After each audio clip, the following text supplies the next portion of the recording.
Roth IRA or 401k? People argue about which is better, but most miss the point. The real win comes from a clear, repeatable plan that uses both accounts to your advantage. Today, you'll get a practical framework you can start using this week, even if you're not a numbers person. We'll keep it simple, with steps you can actually follow. Let's break down Roth IRA and 401k in plain words. A Roth IRA is money you've already paid taxes on, growing tax-free, and you can withdraw tax-free in retirement. There are income limits and yearly contribution caps that matter. A 401k is usually set up by your employer.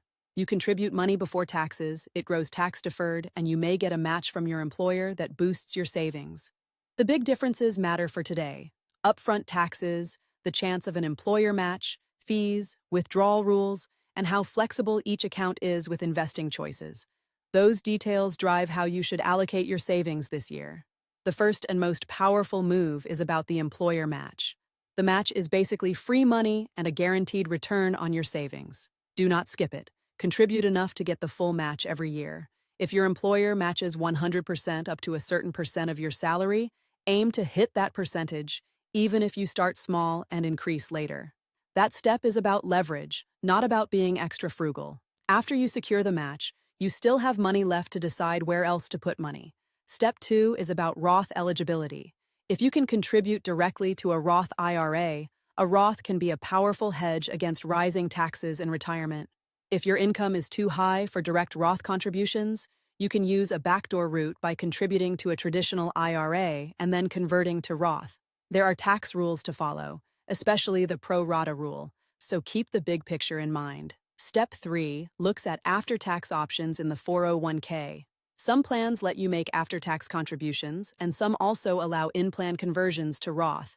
If your plan offers this, it can be a smart way to grow tax-free money beyond the usual Roth limit. If your plan supports a mega backdoor Roth, you can contribute after-tax money to the plan and then convert or roll over to a Roth account. This isn't available in every plan and can be tricky, so talk to HR or a financial advisor if you're curious. Step 4 is tax diversification. The goal isn't to push money into every option at random, but to balance your tax bills now and later. Put some money in the 401k for the immediate tax break and some in a Roth for tax-free withdrawals in retirement. Keep the investment lineup simple and low-cost inside each account. Fees steal returns over decades, so look for low-fee index funds or easy-to-understand options if you're unsure where to start. Let's ground this with a practical, repeatable plan you can try this year. Start with the match in your 401k first. That money compounds, and you don't want to miss it. After you've secured the match, check if you can contribute to a Roth IRA. If you're eligible, decide how much you're comfortable contributing there. If you're not eligible for direct Roth contributions, you can consider a backdoor route, but be mindful of the tax rules. Next, look at what your 401k plan allows beyond the match and the traditional pre-tax contributions. If your plan offers after-tax contributions and a Roth conversion, that can be a clever way to push more money into tax-free growth than the Roth limit alone would allow. If mega backdoor Roth is possible and worth it in your plan, you can significantly boost your Roth balance over time. But not every plan supports it, and the steps can be technical, so do a quick plan check and talk to a knowledgeable advisor if you're unsure. A solid strategy also means thinking about tax diversity across accounts. The aim is not to avoid taxes completely, but to avoid paying taxes at the wrong time. Tax diversification means paying taxes today in a reasonable amount and letting other money grow tax-free or tax-deferred for the future. Keep costs in mind. A cheap, diversified mix can outperform a costly, complicated one over many years. If you're new, start with a straightforward set of low-cost funds in both accounts.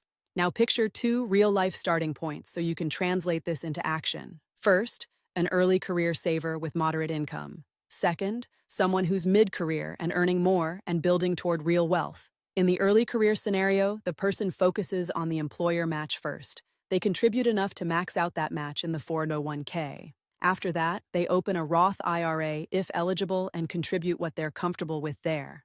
If the Roth route isn't available, they might do a backdoor Roth later or allocate more to the 401k within annual limits. The goal is to build tax diversification early while costs stay low and investment choices remain simple. In the mid-career scenario, you may have more income and possibly a larger 401k plan. You still start with the match because it's a guaranteed return. Then you decide how much to put into a Roth if you can, and whether to take advantage of any after-tax or mega backdoor Roth options. If you're in a plan with good after-tax and Roth conversion options, you might divert a sizable portion of your after-tax contribution into a Roth conversion over time. This can dramatically boost your future tax-free withdrawals, provided you monitor the costs and tax treatment. Near retirement, the calculus shifts a bit. You'll want to consider the balance of tax-free income from the Roth and the tax-deferred income from the 401k. If you expect to be in a higher tax bracket in retirement, leaning more toward Roth makes sense. If you expect lower taxes, traditional pre-tax accounts may still play a big role. This is where the plan's flexibility matters. If your 401k has substantial fees or limited options, you might rely more on a Roth IRA where you can keep costs down and the tax outcome is clearer. A few common mistakes show up again and again. First, skipping the match because you want to fund a Roth or an IRA first. The match is hard to beat, so don't miss it. Second, ignoring plan fees or choosing high-fee funds. Fees compound, especially over 30 or 40 years. Low-cost funds are worth prioritizing. Third, trying to do too much at once. Contributing to every possible option without a clear plan leads to confusion and wasted money. Start with the basics and add layers as you become more comfortable. On the flip side, a good habit is reviewing your plan at least once a year. A raise, a job change, or a new plan can change the best allocation for you. Small tweaks over time add up. Here's a simple year-one checklist you can use. Confirm your employer match policy and set up automatic contributions to hit the match every pay period.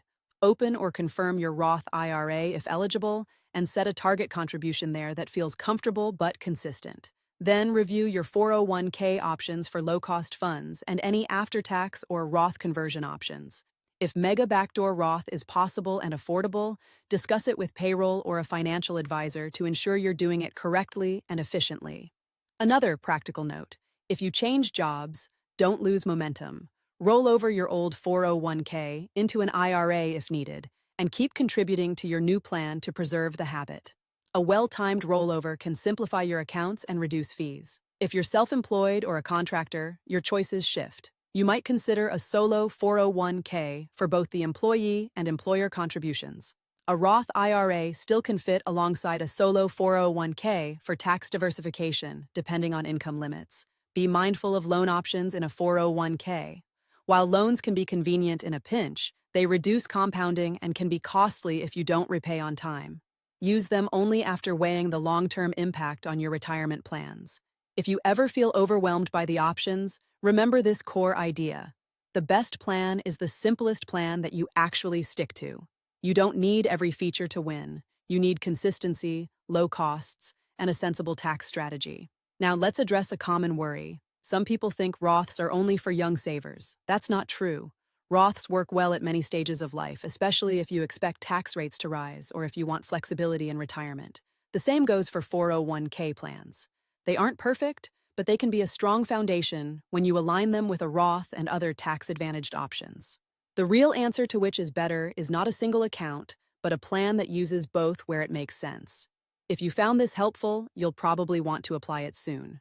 Start by checking your employer's match policy, and then decide on Roth eligibility and any after-tax options. The sooner you start, the more time your money has to grow. One more reminder: keep things simple for now. You can always layer in more complexity later, but a straightforward plan tends to work best in the long run. Consistency beats complexity every time when it comes to saving for retirement. The bottom line is this: Roth IRA versus 401k, which is better? 127 isn't about picking one and sticking to it forever. It's about combining the two in a way that grows your money, minimizes taxes today, and provides flexibility tomorrow. It's a practical habit, not a dramatic overhaul. If you're ready to take the next step, start with the match and a direct Roth contribution if eligible. Then, map out a simple plan for after-tax or mega backdoor Roth options if your plan allows. It won't be perfect from day one, but it will be real growth over time. If you like this approach, hit the like button, subscribe to this channel, and leave a comment with which step you're going to implement this year. Tell me your current plan or the obstacle you're facing, and I'll tailor future videos to help you move forward.